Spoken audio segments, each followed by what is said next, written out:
Hello, hello, hello, everyone. Hope you are having a fantastic Thursday wherever you are as we come to the end of week 2 of the interesting times that we're in. As the Chinese curse goes, may you live in interesting times, and it is truly a curse. But thank you for tuning in. We're going to talk about online networking today. Very specifically, we're going to look at how to have good one-on-one conversations, networking conversations, using Zoom or some other video platform, because obviously we can't go grab a cup of coffee with someone right now. We can't go and grab lunch or anything like that. So this is going to be a look at how we can have a virtual cup of coffee or a cup of tea, or heck, a beer, depending on what time of day it is or your personal inclination. I guess you don't know what I have in this cup. It's tea right now. But we've been doing these LinkedIn Lives all week on this topic of online networking. Yesterday, we looked at how to engage with LinkedIn posts. The day before that, we looked at how to set up these conversations, these one-on-one conversations. And then on Monday, we had kicked off the week by looking at how to really use networking and why it's valuable in a time such as we have right now.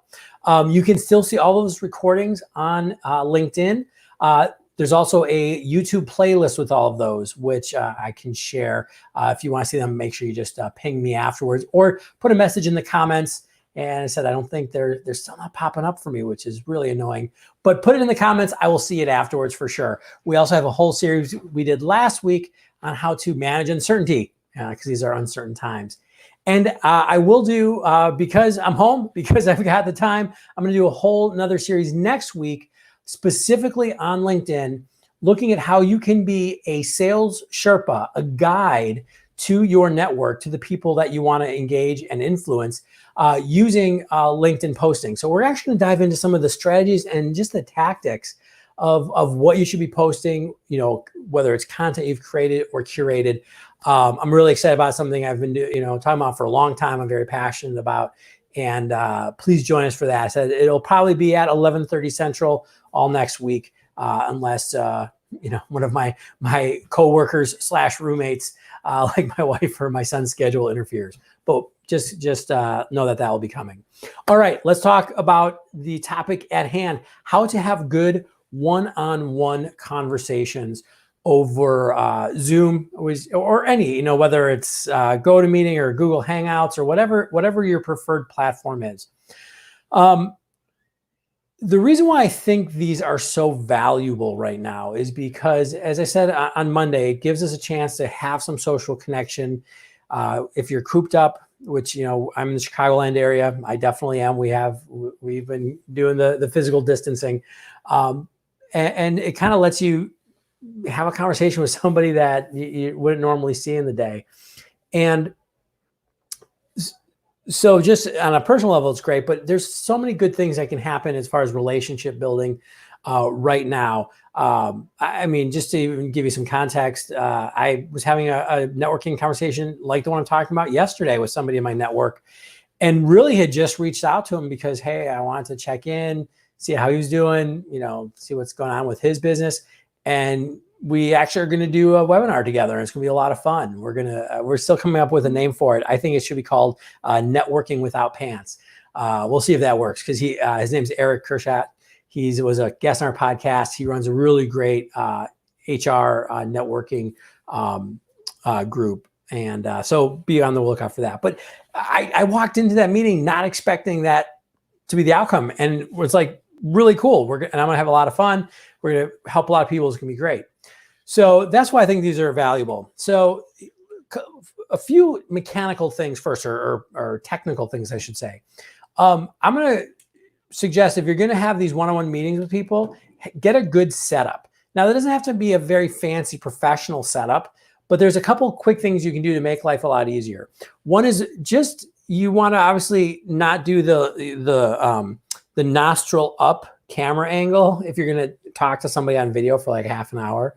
So there's a couple things you can do. If you're talking on like a a laptop, for example, put the laptop on a couple books. You kind of want the camera to be about eye level, okay? A really simple and relatively inexpensive solution also is you can go and get a tripod. So this is actually, it's about a $15 tripod. You know, Amazon is still delivering, not always the fastest for non-essentials like this, but you can still get it pretty cheaply and pretty quickly. And I've got a little about $8 phone mount on this. So what's great is I can be, when I'm not here in my office, I can pop this on the table, put my phone in here and my earbuds. Really simple. It just makes it look a lot more professional than like having to hold it. It's not shaky. It's, you know, a $25 investment, not a bad idea. But you don't need it if you don't need it. But if, again, try to always get the camera up. Lighting is good. Try to make sure you're not backlit. Like, this is not ideal to have this window behind me. It's just how this room is set up. I do have some lighting in front of me to help with that. But you know, if you can get like your face towards a window so you can get some good natural light, or make sure you're lit well, and also make sure you have good audio. This is another thing where you know, you can go on Amazon, and even what I'm using right now is a very simple lav mic. I'll show you right here. Okay. I think it was $15 almost exactly on Amazon.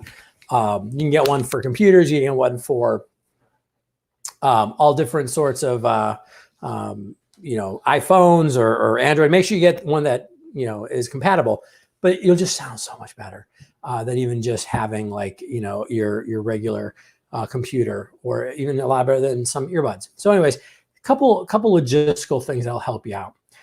But what happens when you're actually in the conversation? And I really think that this is one of the main impediments to networking, because people get really, you know, kind of uncomfortable and awkward talking to people they don't know. Like, yeah, it's great to talk to friends this way. And one of the things I have been doing, by the way, is using this platform to just reconnect with people I know well, but just don't get a chance to talk to all the time. Like, I've definitely had a few virtual beers with friends and just, you know, kind of catching up. But what about if you don't know them? What if they're just somebody from your LinkedIn network, or that you met at a networking event a year or two ago and you reach back out, you don't know them well? How do you have a good conversation? Well, I'm going to give you a very simple, I mean, simple, there's 7 steps, but a very simple 7-step process to having a good conversation. And this can happen in a half an hour. So it's not that complex, but here's what you're going to do. You're going to build some rapport, set an agenda, investigate, share your story, tell people how you can help them, or ask how you can help them, have an ask that you might have, and then just talk about the next step. So rapport, agenda, investigate, share story, how can I help, ask them for help, and then suggest the next step. So let me kind of unpack all of this, and we're going to go through obviously this quickly, but I think the first step, the building rapport, is really important. When you first start a conversation with somebody you don't know well, that's fine. Just get to know them, ask them questions. I had a conversation earlier this week with somebody who I was introduced to by somebody in my network, but I didn't know her.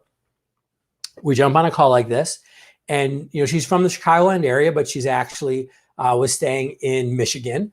And so I was like, oh, what part of Michigan are you in? Right. So she tells me about the place that her and her partner have out there. And then, you know, I'm like, oh, you know, what part of Chicago are you from? And so, you know, how long have you lived there? And I knew the neighborhood, and, you know, we talked about that, and we just had a couple minutes of a conversation. One of the best ways to build rapport, I found, is not to worry about being interesting, but rather be interested in the other person. And what's funny is the more interested you get, ironically, the more interesting you become. We like people who take some time and pay attention to us. So that's the first thing. Just spend a couple minutes. And honestly, if your first networking kind of one-on-one conversation is mostly just building rapport, fine. That's totally okay. That's building a relationship. That the rapport is always the foundation. But the next stage is then to start an agenda with people, or to start an agenda, set an agenda. And it sounds a lot fancier than it really is. But all you have to do is basically say, hey, I'm really glad we had a chance to get together today. You know, I'd love to find out more about what you do, or I'd love to find out more about your work. And, you know, and I can even, you know, tell you more about what I do too. That's setting the agenda. That's saying, this is why we're here. This is what I'd like to accomplish. And it can be as basic as that. If you have other things you like to accomplish, great, share that. Maybe you do know something specific about their business and you're like, oh, I'd like to find out more information about this thing that you told me or that our shared connection told me about. Totally fine. Set that agenda out. But again, it doesn't have to be this super complex, and it shouldn't be, oh, I'm going to tell you how I'm going to, we should work together, or, I'm going to try to sell you something. No, it's like, hey, I want to get to know you a little bit better. I want to find out more about, your story, what you're doing. Happy to tell you anything about what I do that you'd like to know. But yeah, I just like to kind of get to know you. So really simple. It's a sentence or two. That's a really quick part. But it frames it, because they, by the way, have that same discomfort or awkwardness that you do, right? So the moment you can say, hey, here's some structure, you'll see this. People go, all right, cool. All right, I know what's going on now. I know what to expect. And it's super helpful. The third step, investigate. So it can be as simple as starting to ask them some questions about what they do. It could be, tell me how you got into being a real estate agent. Tell me how you got into this line of work. Tell me, how long have you been in this area? Hey, I know we met back at that Chamber of Commerce event, or we met at that industry event. How long had you been going to those? Again, I call this investigate, because it's not that we're grilling them, but we're asking questions, and let them tell their story. So often we get challenged because we think networking is that we have to show up and we have to be fascinating. We have to be this great talker. No, you have to be a good listener. You have to just find out about them. And as you do, you might even find some cool things where you may be, oh, I should, there might be a way I can help with that, or, oh, I should ask them about this, or maybe we can partner on that, whatever it might be. Again, I can share this story yesterday where I wasn't like, hey, Eric, me and you should run an event together. Although, it's a great idea. I just hadn't thought about it. I was just, hey, tell me what's going on in your business. He runs events. Tell me what it's like now that you can't run live events, and he told me actually about a really cool platform where you can still run a virtual networking event, but have various tables. And I'm like, oh, that's so cool. Just ask a ton of questions. Normal human reciprocity means that most times somebody will then be like, oh, tell me about you. They'll want you to share your story, which is step 4. So give people the highlights. And I always say that at this stage, it's like a first date. You're just sharing the highlights. You don't have to dive deep. You can tailor it to obviously the person you're talking to, but just say, hey, this, give them kind of, again, the 2 or 3 big things that they should know about your business, about your work. Hopefully by this point, you're kind of into a conversation already, and there's some natural give and take. We have these huge brains because of social interaction. So we've got these skills. You use them in your personal life. So just, leverage those. So this, and it could go more than half an hour for sure, but that's a good solid, 30-minute conversation, 5 or 6 minutes, them just building rapport, 10 or 15 asking about what they're doing, 5 or 10 telling you them about you. And yes, I think they should be talking a lot more than you do. You kind of wrapping things up. Hey, how can I help? And don't say this if you're not authentic with it. If you don't mean, if you don't want to help them, don't say it. But there's this really cheesy line that's that percolates around the networking world, but it's true. It's giver's gain. I call it networking karma. What you put out there comes back to you. So my job, I see, is always to find ways to help people be successful, whether that's to facilitate an introduction, to send them some information that maybe we talked about. And this is, by the way, it's not a sales pitch here, right? It's just, hey, how can I help you? Is there somebody that you'd like to meet that I can connect you with? Is there some insights that I can give you? Whatever it is, hey, how can I help you with those goals that you're working on right now? It could even you could be straightforward and say, hey, is there somebody that you're looking to connect with right now? Is there a certain kind of prospect, a certain type of partner that you're looking to connect with? Because the more specific they are with you, the more you can be like, oh, hey, I should introduce you to Mark. That'd be perfect. So just ask, how can I help? And then if you have it, so that's step 5. Step 6, if you have an ask for it, right? Again, this will depend. It's completely situational. It might be, hey, can you introduce me to someone? You mentioned you worked in that company.